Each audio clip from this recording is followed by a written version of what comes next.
Em 31 de março de 2009, Benjamin Netanyahu foi empossado como primeiro-ministro de Israel, exceto por um período de 18 meses entre junho de 2021 e dezembro de 2022.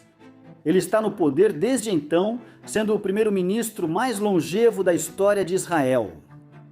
O que é estranho sobre o sucesso político de Netanyahu é que ele é um político tão divisivo, alguém que sobreviveu constantemente encontrando novos aliados que o mantêm no poder. Enquanto isso, ele enfrentou acusações constantes de corrupção e remodelou a política israelense. Como esse indivíduo altamente controverso conseguiu se manter no poder por tanto tempo e quais são suas opiniões e motivações? Esta é a história de Benjamin Netanyahu, o político moderno mais influente de Israel.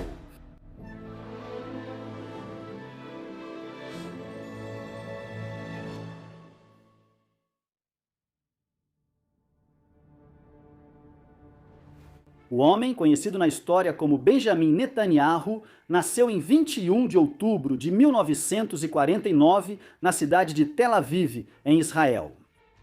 O país só havia surgido um ano e meio antes, quando a Declaração de Independência de Israel foi emitida em 14 de maio de 1948, para erguer Israel a partir do mandato britânico para a Palestina, uma pseudo-colônia que vinha sendo controlada pelos britânicos nesta parte do Oriente Médio desde o fim da Primeira Guerra Mundial. O pai de Benjamin era Ben-Zion Netanyahu. Ele nasceu em Varsóvia em 1910, no Congresso da Polônia, que fazia parte do Império Russo. O sobrenome de Ben-Zion era inicialmente Milejkowski. A família mudou o nome para Netanyahu após migrar para a Palestina, sob mandato britânico, em 1920, um sobrenome que significa dado por Yahweh ou dado por Deus. O pai de Ben-Zion, Natan, era rabino, mas Ben-Zion era menos religioso e se tornou um historiador que produziu trabalhos importantes sobre a história da comunidade judaica na Espanha medieval. Antes da coerção forçada e da expulsão em massa no final do século XV, Ben-Zion também era um nacionalista israelense, convicto e defensor do conceito de uma grande Israel. A ideia de que qualquer Estado israelense deveria incorporar toda essa Palestina do mandato e terras ao redor como partes da Jordânia moderna, as colinas de Golã, o sul do Líbano e a península do Sinai, no Egito. Na época do nascimento de Benjamin, Ben-Zion estava em dúvida, debatendo se continuaria seus esforços para conseguir uma posição na academia ou se entraria para a política. Ele se casou com a mãe de Benjamin, Zila Segal, em 1944. Eles tiveram 3 filhos, todos meninos. Benjamin era o filho do meio. O filho mais velho, Yonatan, nasceu em 1946, enquanto o mais novo, Ido, nasceu em 1952. Sila nasceu em Petah Tikva, a leste de Tel Aviv, em 1912. A família dela migrou para o território, que ainda fazia parte do Império Otomano na época, em 1911, vinda de Minneapolis, nos Estados Unidos. Eles haviam se mudado para a América, vindos da Lituânia. Na zona de assentamento do Império Russo, na década de 1870, em uma época de forte antissemitismo nas terras russas, Benjamin não nasceu exatamente em um país em guerra. Uma paz instável havia sido estabelecida em 1949, ao final da Primeira Guerra Árabe-Israelense. O conflito era antigo. O povo judeu havia sido disperso em vários momentos. Do Levante, a região do Oriente Médio, que se estende ao longo da costa leste do Mediterrâneo e mais a leste em direção ao Mar Morto e ao Rio Jordão. Por exemplo, as consequências da primeira revolta judaica contra o domínio romano entre 66 d.C. e 73 d.C. levaram muitos judeus a migrarem para o norte da África e para a Europa. Na antiguidade, eles sofreram antissemitismo contínuo em muitas das terras onde se estabeleceram ao longo dos séculos. O antissemitismo crescia na Europa no final do século XIX. Desse contexto surgiu o movimento sionista. A ideia de que os judeus retornariam à sua antiga terra natal e estabeleceriam uma nova Sião, ali, um Estado de Israel, levou o povo judeu a começar a migrar, em números ainda modestos, para os territórios controlados pelos otomanos no Levante entre a década de 1880 e o início da década de 1910. Nesse estágio inicial, eles compraram terras ali para estabelecer seus novos assentamentos judaicos. Os Segal estavam entre esses primeiros colonos. O período realmente intenso de migração judaica começou após a Primeira Guerra Mundial, quando os britânicos assumiram o controle da região. Durante todo o período entre guerras, houve um debate sobre como o mandato seria dividido entre os árabes, muçulmanos, palestinos e a comunidade judaica.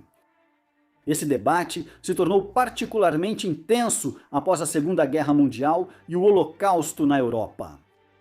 A oposição violenta à continuação do domínio britânico resultou no bombardeio do Hotel King David, em Jerusalém, pelo Irgun, uma organização paramilitar sionista, em 22 de julho de 1946, matando 91 pessoas. Depois disso, os britânicos passaram a tentar se desvincular da Palestina mandatária, com um plano das Nações Unidas para dividir o mandato em dois países, Israel judaico e Palestina muçulmana. Foi elaborado em 1947, mas foi rejeitado principalmente pelos palestinos, levando à declaração unilateral de independência de Israel em maio de 1948, reivindicando todo o território mandatário.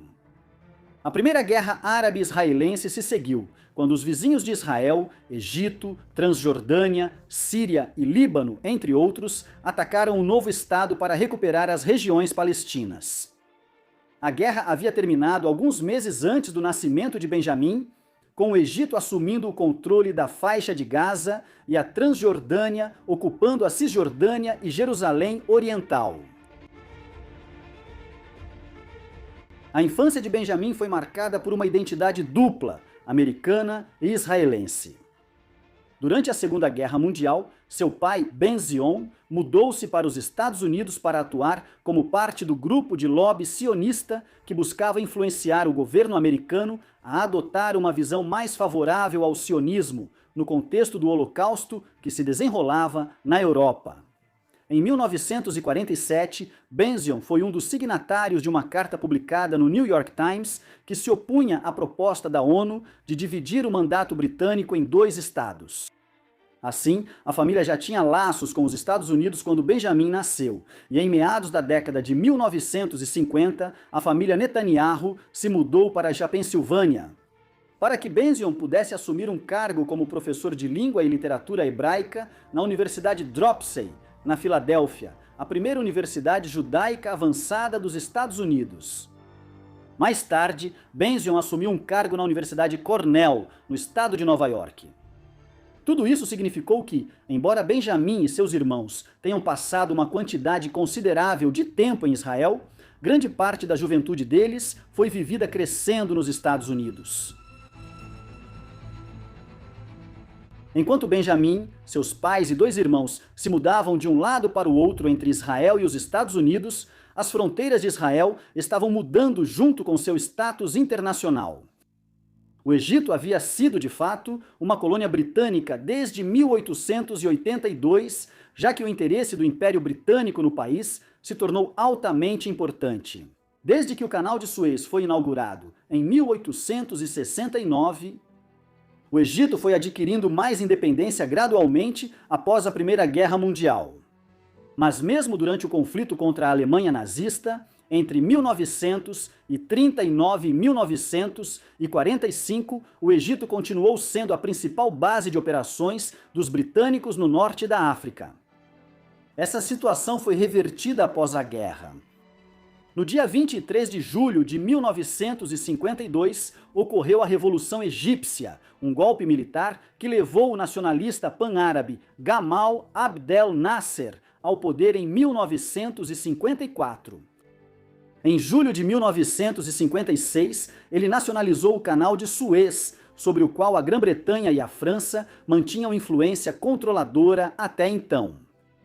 Essa ação desencadeou a Segunda Guerra Árabe-Israelense, mais conhecida como a Crise de Suez, quando Israel invadiu o Egito em 29 de outubro, em parte para que pudesse acabar com o bloqueio egípcio à navegação israelense pelo Estreito de Tirã e pelo Golfo de Aqaba. A guerra durou 1 semana e meia. Mais tarde, Reino Unido e França se juntaram aos israelenses. Crucialmente, os Estados Unidos eram contrários ao conflito. A crise, consequentemente, mostrou que havia limites para o apoio americano a Israel naquela época. Nos anos que se seguiram, diferentes movimentos nacionalistas palestinos começaram a surgir, principalmente dentro do recém-independente e rico em petróleo Golfo. Estados como o Kuwait, onde muitos migrantes de origem palestina haviam se estabelecido após sua expulsão de Israel em 1948, vários desses indivíduos estiveram no Egito durante a Segunda Guerra Árabe-Israelense e lutaram no conflito em 1956. Em 1959, eles fundaram a Fatah, no Kuwait. 5 anos depois, a Organização para a Libertação da Palestina, ou OLP, foi criada como uma organização guarda-chuva para os vários movimentos militantes palestinos. Em 1969, Yasser Arafat, um militante nascido no Egito com ascendência palestina, tornou-se o presidente da OLP. Ele teria um papel importante na história de Netanyahu pelas próximas décadas. Netanyahu retornou a Israel em meio a essa situação política em transformação. Ele estudou na escola secundária Cheltenham, na Pensilvânia, e depois foi para Israel para se juntar às Forças de Defesa de Israel, ou IDF, em 1967, quando completou 18 anos. O momento foi significativo. A Guerra dos 6 Dias tinha acabado de ser travada entre os dias 5 e 10 de junho de 1967. O estopim imediato foi novamente o acesso de Israel ao Mar Vermelho. Israel havia, em seguida, invadido o Egito e, em uma rápida campanha militar de 6 dias, tomou a faixa de Gaza, a península do Sinai, as colinas de Golã, Jerusalém Oriental e a Cisjordânia. Isso foi, de modo geral, a realização do objetivo de muitos sionistas, como Ben-Zion Netanyahu, que décadas antes havia defendido a criação de uma grande Israel. Embora a nova situação não durasse muito, a situação militar estava tensa, como resultado da Guerra dos 6 Dias. Quando Netanyahu se juntou às forças de defesa de Israel, ninguém sabia quando o Egito ou algum dos outros vizinhos de Israel poderia tentar revidar. Além disso, o Fatah e a OLP estavam cada vez mais ativos a partir da Jordânia, no lado leste do Rio Jordão, onde a população palestina imigrada agora superava em número os jordanianos. Netanyahu serviu no período seguinte como parte da unidade de operações especiais Sayeret Matkal.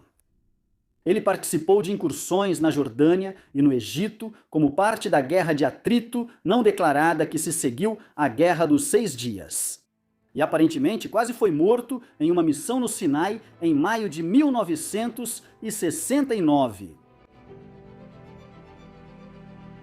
Netanyahu foi dispensado das Forças de Defesa de Israel em 1972 e voltou para a América.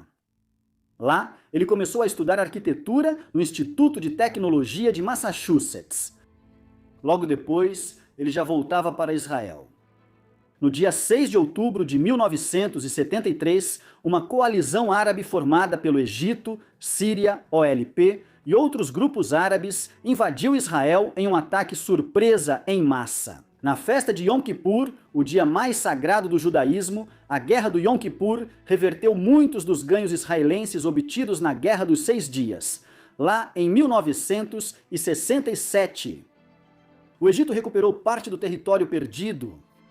Mais importante ainda, a guerra convenceu muitos dentro de Israel de que seriam necessárias negociações com os vizinhos de Israel se quisessem alcançar uma situação de segurança duradoura. O conflito de 3 semanas fez Netanyahu voltar temporariamente a Israel para se reunir às forças de defesa de Israel. Ele formou uma visão oposta a partir da guerra, enquanto o Egito recuperava a península do Sinai. A longo prazo, Israel conseguiu manter o controle sobre a faixa de Gaza, a Cisjordânia e as colinas de Golã, que havia ocupado em 1967. Assim, Netanyahu formou a opinião de que nem mesmo uma aliança árabe unida, realizando um ataque surpresa, poderia derrotar Israel. Assim, Israel poderia sobreviver como um estado de segurança. Como ele diria mais tarde, a guerra do Yom Kippur mostrou aos nossos vizinhos que eles não podem nos derrotar com armas. Isso marcaria sua visão política para sempre. Após o conflito, ele voltou para a América e concluiu seus estudos no MIT, formando-se em arquitetura e depois obtendo um mestrado em administração de empresas. Ele formou uma família pela primeira vez. Em 1972, ele se casou com sua primeira esposa, Miriam Weizmann, que conheceu durante seu serviço nas Forças de Defesa de Israel. Eles tiveram uma filha, Noah, nascida em 1978. Quando Miriam estava grávida, Benjamin iniciou um caso com a estudante britânica Fleur Katz. Ele se divorciou de Miriam não muito tempo depois e se casou com Fleur em 1981, após ela se converter ao judaísmo. Esse segundo casamento não resultou em filhos. Um momento decisivo na vida de Netanyahu ocorreu no verão de 1976. Seu irmão mais velho, Jonathan, permaneceu nas Forças de Defesa de Israel por mais tempo do que Benjamin, e em 1976 era um comandante sênior nas Forças Especiais. Ele foi escolhido para liderar o que foi chamado de Operação Trovão naquele verão. No entanto, ela é mais comumente chamada de Incursão de Entebbe, em referência ao Aeroporto Internacional de Entebbe, em Uganda, onde a missão ocorreu. No dia 27 de junho de 1976, um voo da Air France, que ia de Tel Aviv para Paris, com uma escala em Atenas, foi sequestrado por membros da Frente Popular para a libertação da Palestina. Eles desviaram o avião para a Líbia e depois para Uganda, onde suas ações foram celebradas pelo ditador ugandense Idi Amin. A Operação Trovão foi lançada para resgatar os reféns em Entebbe. A incursão, resultante em 4 de julho de 1976, foi um sucesso do ponto de vista israelense e levou ao resgate de pouco mais de 100 reféns israelenses. Os reféns não-judeus já haviam sido libertados antes da incursão, porém, um soldado israelense, Jonathan Netanyahu, foi baleado e morto durante a operação em Entebbe. Netanyahu já era um sionista contrário à busca de uma resolução mais pacífica para o conflito israelo-palestino na década de 1970. Mas a morte de seu irmão durante a incursão em Entebbe reforçou ainda mais suas convicções. Em 1976, após se formar com seu mestrado em administração de empresas, Netanyahu começou a trabalhar para a Boston Consulting Group, uma empresa de consultoria em gestão. Ele retornou mais uma vez a Israel em 1978 e fundou o Instituto Antiterror Jonathan Netanyahu, ao mesmo tempo em que começava a se envolver na política pela primeira vez. Um período trabalhando no setor empresarial em Jerusalém foi seguido por outro retorno aos Estados Unidos, desta vez como o segundo. O diplomata mais sênior na Embaixada de Israel em Washington, D.C., entre 1982 e 1984, um momento crucial na política israelense, já que o país havia entrado diretamente na Guerra Civil Libanesa. Em 1984, após o término do mandato de 6 anos de Yehuda Blum, Netanyahu assumiu como embaixador de Israel nas Nações Unidas. Nos 4 anos seguintes, Netanyahu construiu uma reputação de defensor ferrenho de Israel no cenário internacional e de opositor aos esforços da ONU para intermediar uma solução pacífica para o conflito israelo-palestino. Então, em 1988, ele retornou a Israel e foi eleito para o Knesset, o parlamento israelense. Concorrendo como membro do Likud, um partido de direita que havia sido formado em 1973, apenas algumas semanas antes da Guerra do Yom Kippur. Esse momento oportuno fez com que o partido ganhasse popularidade já na primeira eleição em que participou, em dezembro de 1973. E ele saiu vitorioso na maioria das eleições de 1977 até 1992. Após vencer a eleição como parlamentar pelo Likud em 1988, Netanyahu foi imediatamente nomeado vice-ministro das Relações Exteriores, enquanto Netanyahu ascendia rapidamente. Na política israelense, mudanças estavam ocorrendo rapidamente no levante mais amplo e também no norte da África. Isso moldaria a política de Israel pelas próximas décadas. Após a Guerra do Yom Kippur, o foco dos conflitos no Levante havia se deslocado para o Líbano, um antigo território sob mandato francês, que possuía o cenário religioso mais diverso do Oriente Médio, incluindo uma grande comunidade cristã.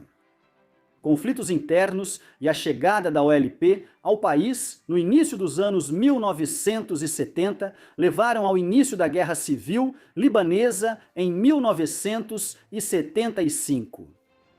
Israel se envolveu no início dos anos 1980 e conseguiu expulsar a OLP do país para proteger a fronteira norte de Israel.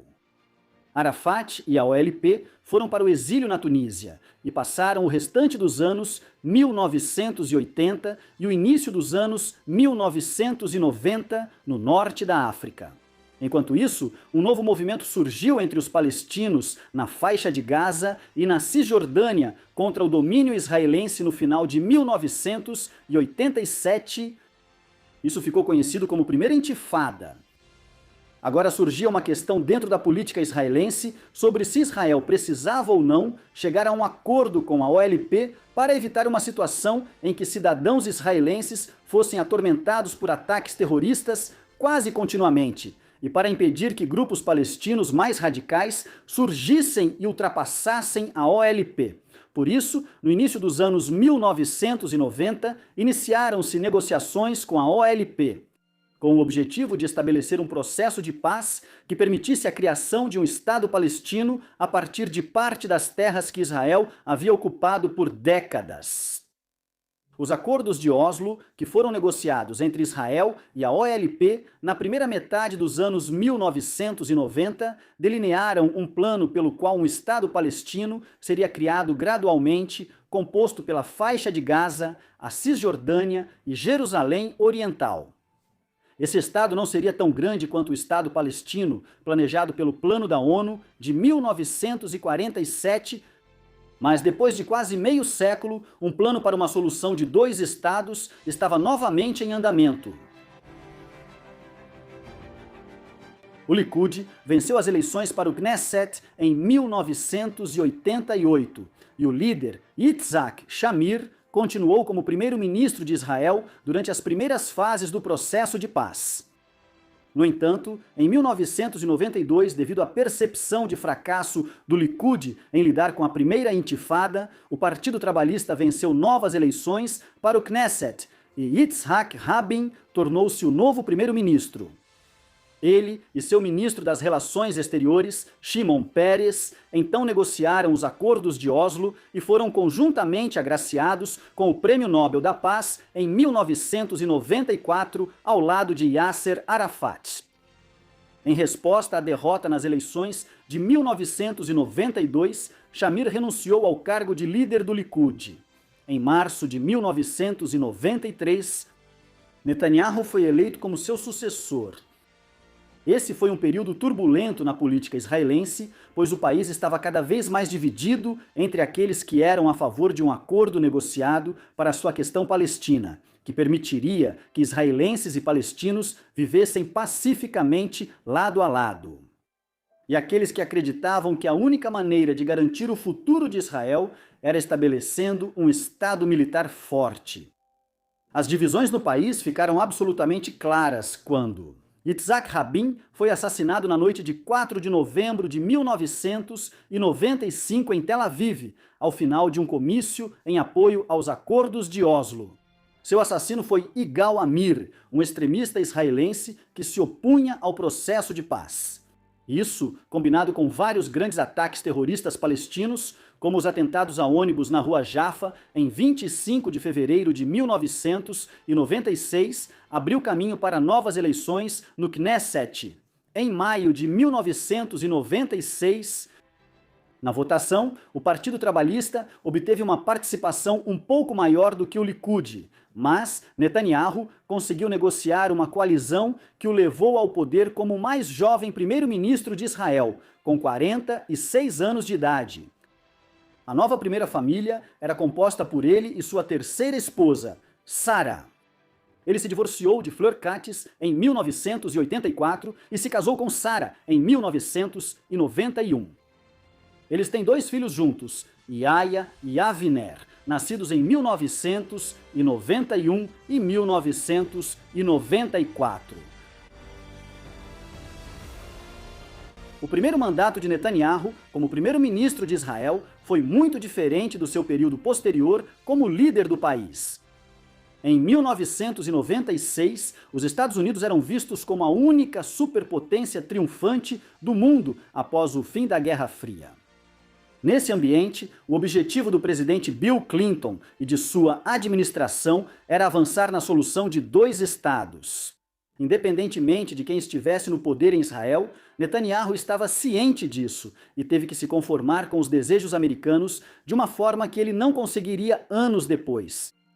Assim, por exemplo, ele concordou com o Protocolo de Hebron em janeiro de 1997, que estabelecia planos para uma retirada adicional de Israel do sul da Cisjordânia, o componente central, parte do planejado Estado palestino, junto com a faixa de Gaza e Jerusalém Oriental.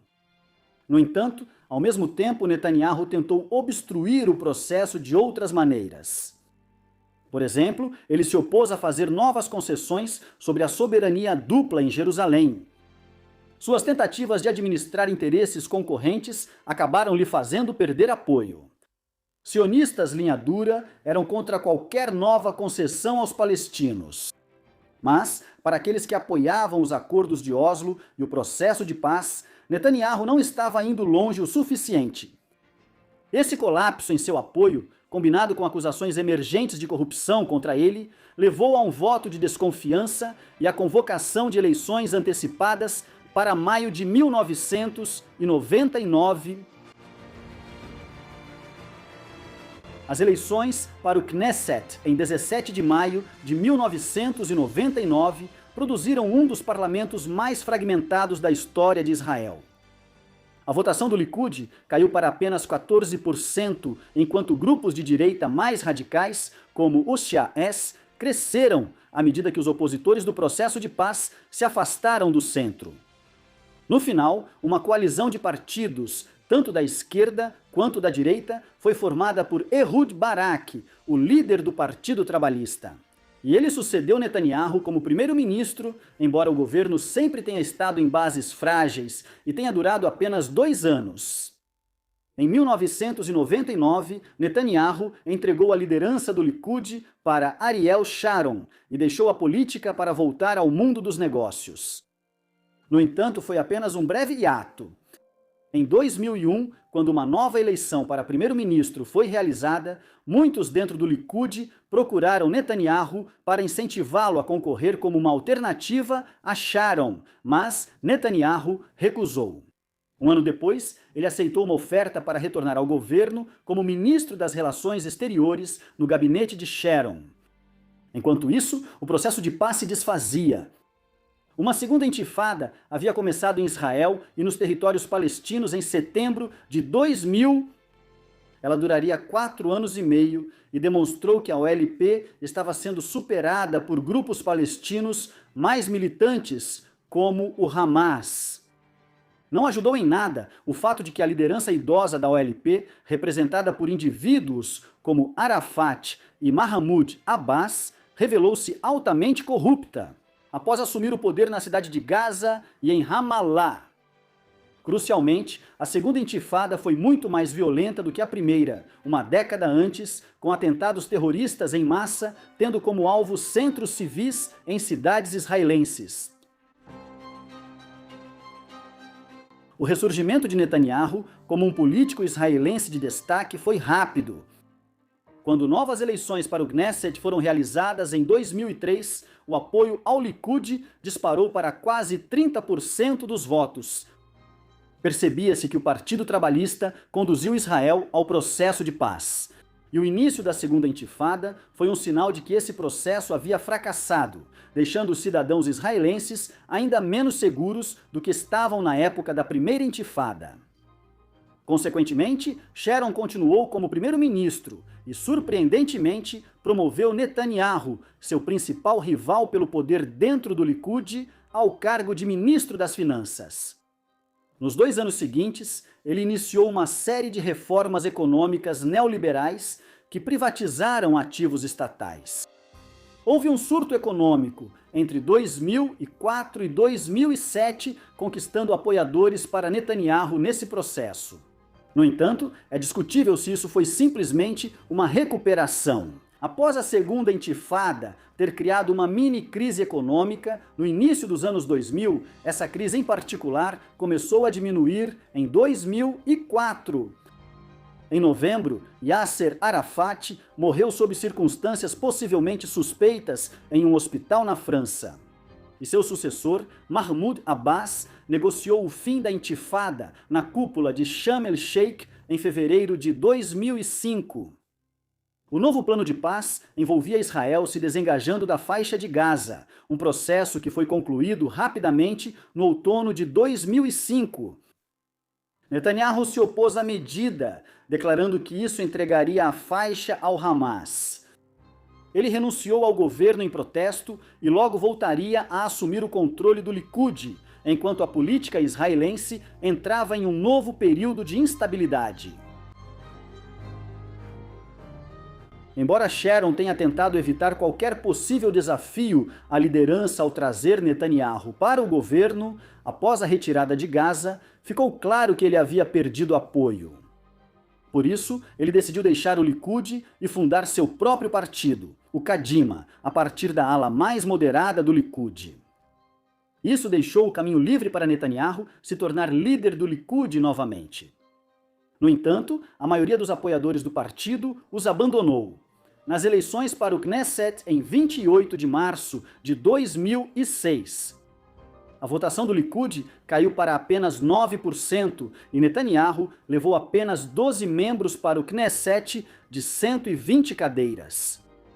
O Kadima venceu a eleição e Ehud Olmert se tornou o novo primeiro-ministro como o Sharon, que era clinicamente obeso, sofreu uma série de derrames em dezembro de 2005 e janeiro de 2006, que o deixaram em coma por 8 anos, até sua morte em janeiro de 2014. Em oposição a Olmert, entre 2006 e 2009, Netanyahu se posicionou como um adversário da situação política em desenvolvimento. O Hamas chegou ao poder na faixa de Gaza após vencer as eleições palestinas em 2006, deixando a OLP no comando da Cisjordânia e, na prática, criando 2 entidades palestinas diferentes.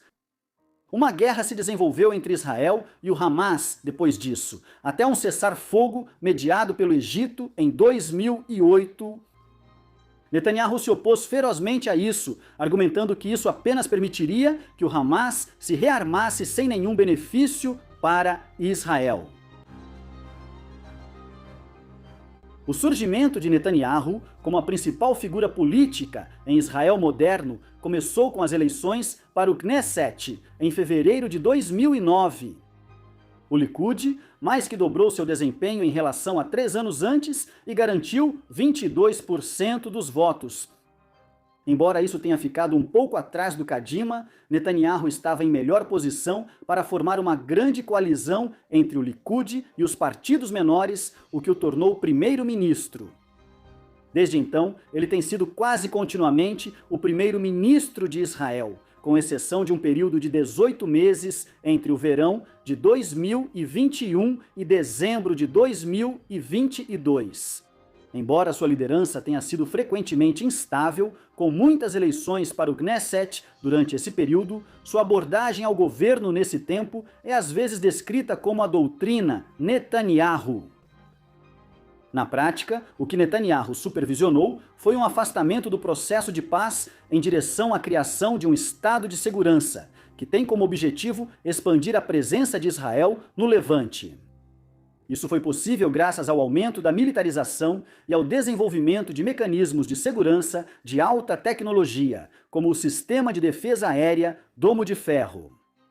Paralelamente a esse impulso de segurança, a doutrina Netanyahu buscou tornar Israel autossuficiente por meio do fortalecimento de sua economia, em vez de depender, como as gerações anteriores de israelenses faziam, de grandes subsídios financeiros da comunidade judaico-americana e do governo dos Estados Unidos. Essa agenda de desenvolver um estado de segurança como alternativa ao processo de paz e de fortalecer a economia israelense, especialmente o setor de tecnologia, tem caracterizado o período de Netanyahu no poder. De certa forma, ela foi bem sucedida, mas em outros aspectos, falhou em proporcionar segurança a longo prazo. A abordagem de Netanyahu para o problema palestino e para os inimigos de Israel na região ao redor, especialmente o Hezbollah no Líbano, ocorreu paralelamente a uma sucessão de conflitos na década de 2010. No dia 14 de novembro de 2012, o governo de Netanyahu lançou a Operação Pilar de Defesa, uma guerra de 8 dias contra o Hamas na faixa de Gaza. Um conflito muito mais violento ocorreu em Gaza, no verão de 2014. Já em maio de 2021, a breve intifada da unidade levou à violência em Israel, na Cisjordânia, na cidade de Gaza, no sul do Líbano e nas colinas de Golã. Houve motivos diversos para esses confrontos em diferentes momentos. Enquanto a falta de qualquer coisa que se aproximasse de uma liderança eficaz da OLP em Ramallah e sua intensa corrupção desestabilizavam ainda mais qualquer progresso em direção ao avanço do processo de paz. Netanyahu ainda era muito criticado. Muitos líderes europeus, especialmente na França, criticaram a maneira como ele se afastou do processo de paz a partir de 2009. No fim, quem importava eram os Estados Unidos. Embora o relacionamento de Netanyahu com o presidente dos Estados Unidos de 2009 a 2017, Barack Obama, tenha começado razoavelmente bem, ele piorou ao longo dos anos. Especialmente a partir de 2013, depois que os Estados Unidos iniciaram negociações com o Irã, o principal adversário de Israel no Oriente Médio, para tentar melhorar as relações que eram antagônicas desde a Revolução Iraniana de 1979. Isso resultou no Plano de Ação Conjunto em 2015, pelo qual o Irã concordou em suspender elementos de seu programa nuclear. Paralelamente, Obama passou grande parte de seus 2 mandatos como presidente criticando a contínua expansão dos assentamentos israelenses na Cisjordânia, considerados ilegais segundo o direito internacional. Dadas as guerras intermitentes, a violência e as ameaças à segurança internacional de Israel, uma pessoa pode se perguntar como Netanyahu conseguiu permanecer no poder por tanto tempo. Isso é particularmente peculiar, considerando a natureza da política israelense, onde um Knesset profundamente dividido faz com que nenhum partido consiga garantir mais de cerca de 30% dos votos em nível nacional. Desde o início dos anos 1990, apesar desses impedimentos, Netanyahu conseguiu sobreviver politicamente como líder de Israel. Ele formou uma ampla coalizão em 2009 e se tornou primeiro-ministro. Apesar de o Likud ter ficado em segundo lugar atrás do Kadima na eleição, nas eleições de 2013, a participação de votos do Likud caiu novamente para cerca de 21%. Mas Netanyahu se aliou a 5 partidos diferentes, incluindo entidades ultra-ortodoxas como o Shas e o mais centrista Yesh Atid, para garantir seu retorno ao poder. Durante as inúmeras eleições que foram realizadas em rápida sucessão entre 2019 e 2021, Netanyahu conseguiu até mesmo afastar uma grande ameaça da aliança do Partido Azul e Branco, liderada pelo general aposentado das FDI, Benny Gantz. Embora tenha perdido o poder brevemente entre o verão de 2021 e o final de 2022, ele retornou como primeiro-ministro em dezembro de 2022, formando uma coalizão composta principalmente pelo Likud e por partidos de extrema-direita como Shas e Otzma Yehudit. Este último era composto em grande parte por ex-membros do partido KAA, um grupo político israelense que foi designado como organização terrorista pelos Estados Unidos em 2004. Assim, a formação do governo de Netanyahu em dezembro de 2022 foi vista tanto em Israel quanto no exterior como uma manobra marcante para retornar ao poder. A posição de Netanyahu foi fortalecida com o fim do mandato de Obama como presidente dos Estados Unidos em 2017. Seu sucessor foi Donald Trump, um presidente republicano cuja administração era conhecida por ser muito mais simpática a ele. Netanyahu conseguiu exercer uma influência renovada em Washington, D.C. durante o primeiro mandato de Trump. Por exemplo, no final de abril de 2018, Netanyahu apresentou um conjunto de documentos e fez um discurso no qual alegou que o Irã havia violado secretamente os termos do acordo nuclear negociado por Obama. Pouco mais de uma semana depois, Trump declarou que os Estados Unidos deixariam o acordo e restabeleceriam sanções econômicas totais contra o Irã. De forma mais ampla, o primeiro mandato de Trump foi significativo porque Netanyahu deu passos importantes durante esse período para que Israel normalizasse as relações com o restante do mundo árabe.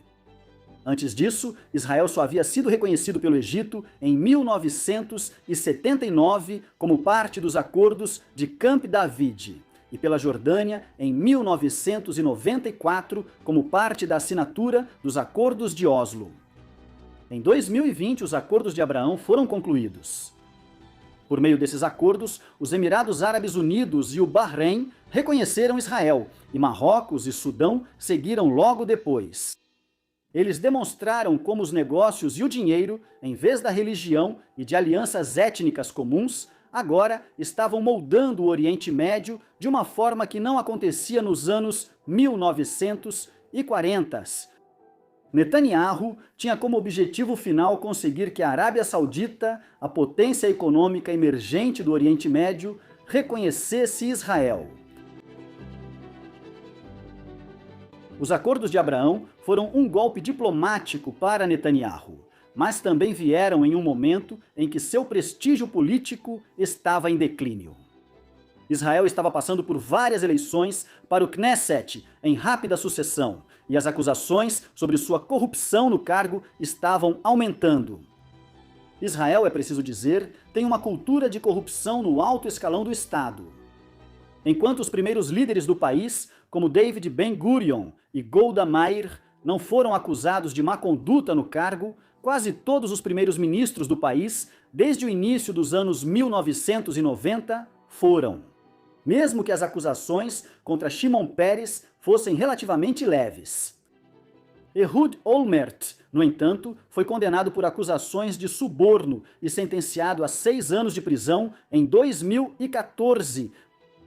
Acusações de corrupção foram feitas contra Netanyahu durante seu primeiro mandato como primeiro-ministro, entre 1996 e 1999. As alegações aumentaram depois que ele voltou a liderar o governo a partir de 2009.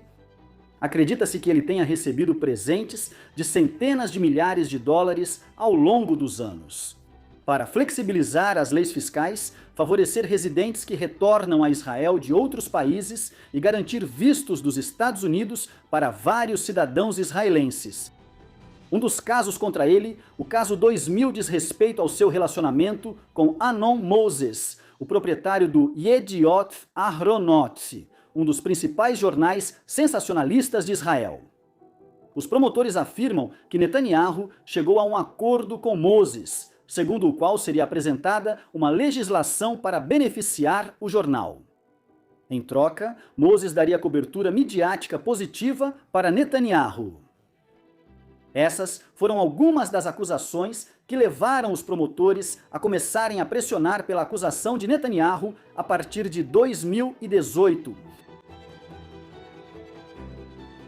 Os protestos contra a suposta corrupção de Netanyahu estavam começando a crescer em 2019, enquanto uma rápida sucessão de eleições para o Knesset não resultava na formação de um governo estável. O Likud ainda surgia com entre 25% e 30% dos votos, mas a aliança azul e branco de Benny Gantz estava empatada com Netanyahu. Foi a partir desse ponto que uma sucessão de crises começou a se combinar para manter Netanyahu no cargo e evitar sua acusação. Por exemplo, os protestos pedindo sua acusação começaram a aumentar nos primeiros meses de 2020, quando o início da pandemia de Covid-19 os restringiu severamente. Protestos assim se tornaram ilegais após uma legislação de emergência aprovada em março, quando um governo de unidade nacional foi criado para enfrentar a crise. Após o fim dos primeiros lockdowns da pandemia, os protestos em massa contra Netanyahu começaram novamente. Em 2021 ficou claro que ele não conseguiria se manter no poder, e um novo governo foi formado em junho de 2021 a partir de uma ampla coalizão de partidos de todos os lados do espectro político, com Naftali Bennett servindo inicialmente como primeiro-ministro. Durante todo esse período, processos legais estavam em andamento para levar Netanyahu a julgamento. Assim que ele saiu do cargo, a probabilidade era de que fosse condenado por pelo menos algumas das várias acusações contra ele.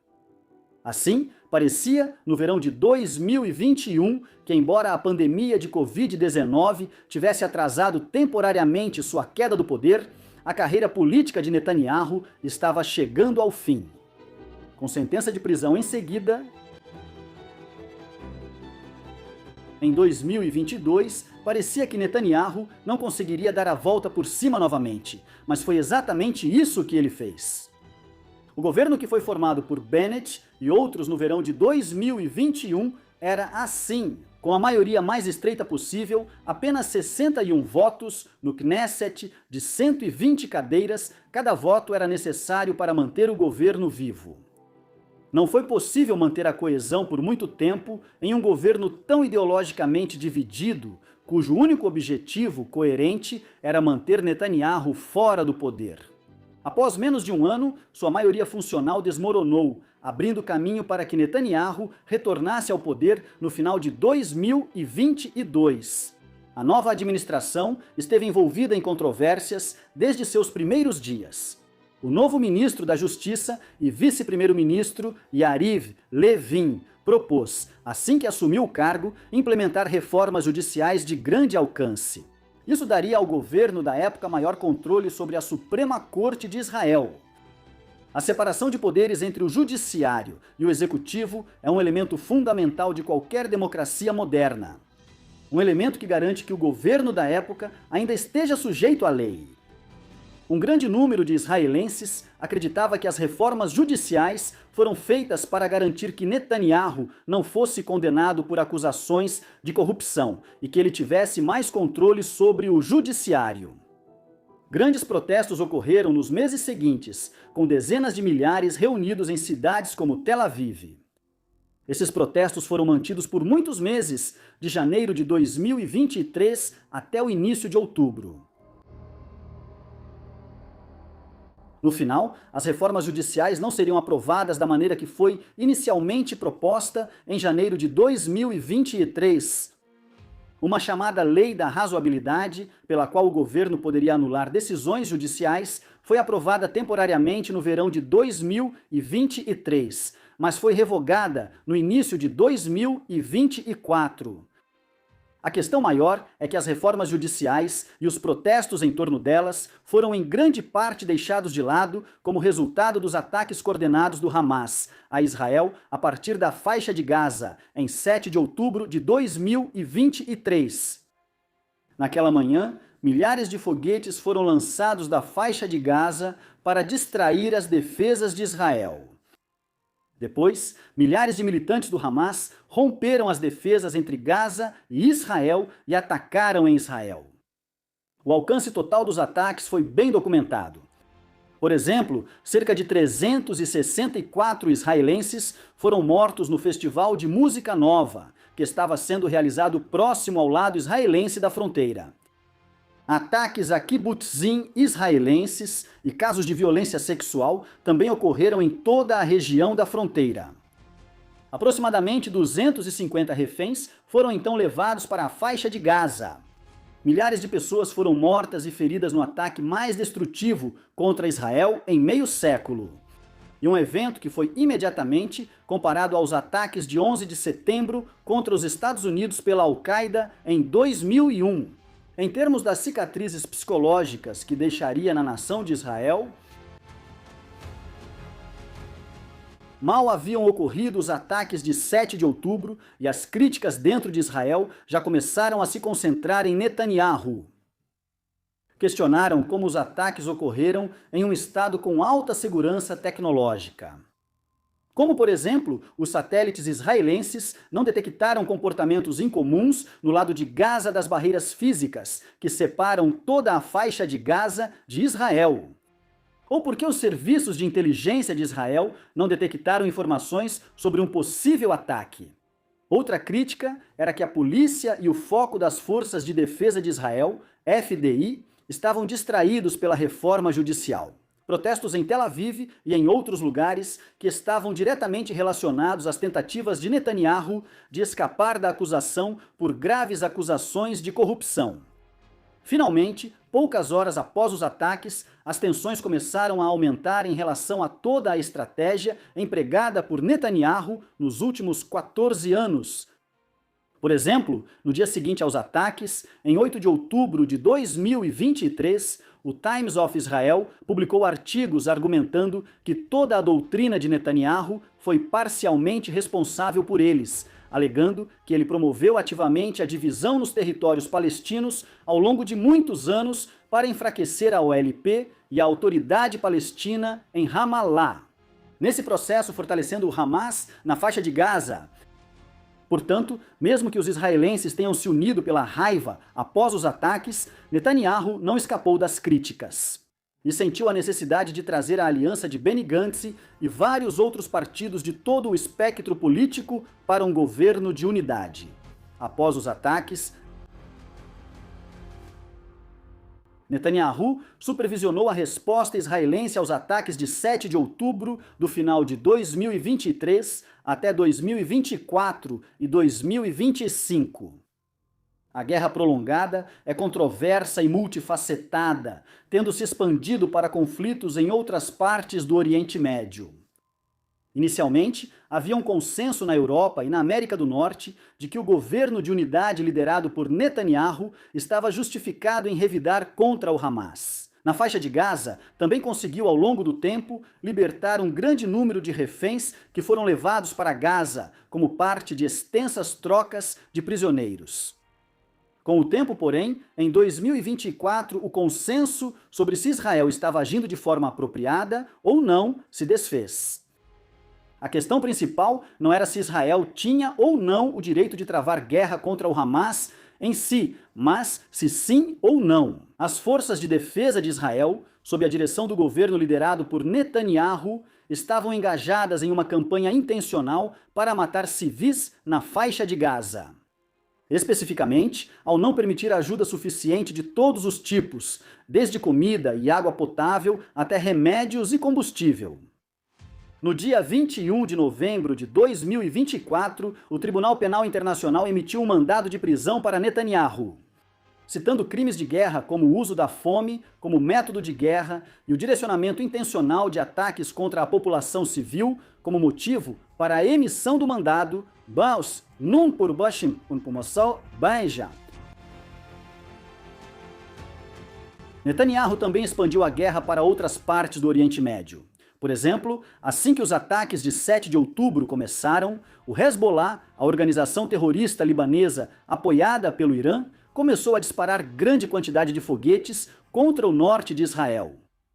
Assim, a região de fronteira precisou ser esvaziada. Em resposta, os israelenses iniciaram sua própria campanha de bombardeios no Líbano, incluindo Beirute, no verão de 2024.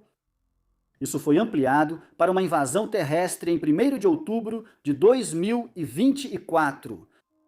Ataques do grupo terrorista iemenita, os Houthis, a embarcações no Mar Vermelho também resultaram em ataques israelenses e dos Estados Unidos contra essa entidade. Finalmente, após trocas de pequenos ataques no outono de 2024, Israel lançou um bombardeio em grande escala contra o Irã em 13 de junho de 2025, sob ordens de Netanyahu. Isso foi uma resposta a um claro esforço do Irã para acelerar seu programa nuclear em reação aos danos causados aos seus representantes em vários países do Oriente Médio. Em 2024, os Estados Unidos se juntaram à guerra de 12 dias, 9 dias depois, bombardeando as instalações nucleares do Irã. No período que se seguiu, porém, Netanyahu pareceu ter ido longe demais para quase todos os seus aliados. No final do verão de 2025, em resposta a uma nova campanha em Gaza, a União Europeia começou a considerar a alteração de seus acordos comerciais com Israel, enquanto um ataque de míssil israelense a uma delegação do Hamas no Catar, em 9 de setembro, provocou uma ligação severa para Netanyahu, do presidente dos Estados Unidos, Donald Trump. Como o Catar é um aliado regional firme dos Estados Unidos, muitos países europeus e ocidentais também avançaram em 2025 para reconhecer a Palestina como um Estado. Em resposta à maneira como o governo de Netanyahu tem agido internamente, milhares de israelenses voltaram a protestar contra Netanyahu. Benjamin Netanyahu enfrenta um futuro incerto. A administração Trump, que assumiu o cargo nos Estados Unidos em janeiro de 2025, mudou sua política em relação à faixa de Gaza em diversas ocasiões. Mas parece ter decidido que Israel não deve ser autorizado a tomar completamente a faixa de Gaza e que uma força internacional de manutenção da paz será enviada para lá. É discutível se Netanyahu será o primeiro-ministro de Israel que supervisionará esse processo. Ele enfrenta uma oposição crescente de vários lados devido às suas supostas corrupções, políticas autoritárias e propostas para obrigar judeus ultra-ortodoxos a servir no exército. Pesquisas de opinião sugerem que ele pode perder o poder nas próximas eleições de 2026. Em parte porque seus opositores estão divididos em muitos aspectos, mas unidos na oposição a ele, assim como a coalizão que o tirou do poder em 2021.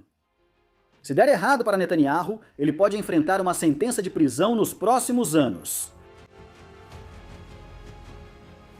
Quer alguém goste ou deteste, Benjamin Netanyahu é o indivíduo mais importante da política israelense moderna. A vida dele quase coincide com a existência de Israel. Ele nasceu em outubro de 1949, pouco mais de um ano depois que Israel foi criado. Na primeira parte da vida dele, ele viveu entre Israel e os Estados Unidos. Foi só a partir do final dos anos 1980 que ele se comprometeu de vez a viver em Israel. Depois que a ideologia política dele foi moldada pela morte do irmão, Yonatan, na Operação de Entebbe, em 1976. Quando ele entrou pela primeira vez no Knesset em 1988, sua ascensão dentro do Likud e do governo foi muito rápida. Em 1993, ele se tornou o líder da oposição como chefe do Likud. E em 1996, ele se tornou o primeiro-ministro mais jovem da história de Israel, aos 46 anos de idade. Desde 2009, ele domina a política israelense, mantendo-se no poder de forma contínua desde então, exceto por um breve período de 1 ano e meio entre junho de 2021 e dezembro de 2022. Sua posição sobre as questões mudou ao longo do tempo. Embora Netanyahu sempre tenha estado à direita da política israelense, ele foi se deslocando ainda mais para a direita com o passar dos anos. No fim dos anos 1990, quando ocupou o cargo pela primeira vez, ele foi pressionado pelos Estados Unidos a aderir ao processo de paz. Mas desde 2009, ele tem seguido uma estratégia que busca deslegitimar a OLP e a solução de dois estados. Em vez disso, ele busca o objetivo de transformar Israel em um estado de segurança tecnológica. Acusações de corrupção o perseguiram enquanto estava no cargo, e antes dos ataques do Hamas a Israel em 7 de outubro de 2023, Netanyahu parecia estar com os dias contados. Politicamente, ainda não se sabe se ele conseguirá manter-se no poder nos próximos anos. O que você acha de Benjamin Netanyahu? Ele é responsável pelo colapso da solução de dois estados como caminho para a paz entre israelenses e palestinos? Por escolher transformar Israel em um estado de segurança? Ou a doutrina de Netanyahu é uma solução prática para um processo de paz que não estava funcionando? Por favor, deixe sua opinião na seção de comentários. E enquanto isso, muito obrigado por assistir.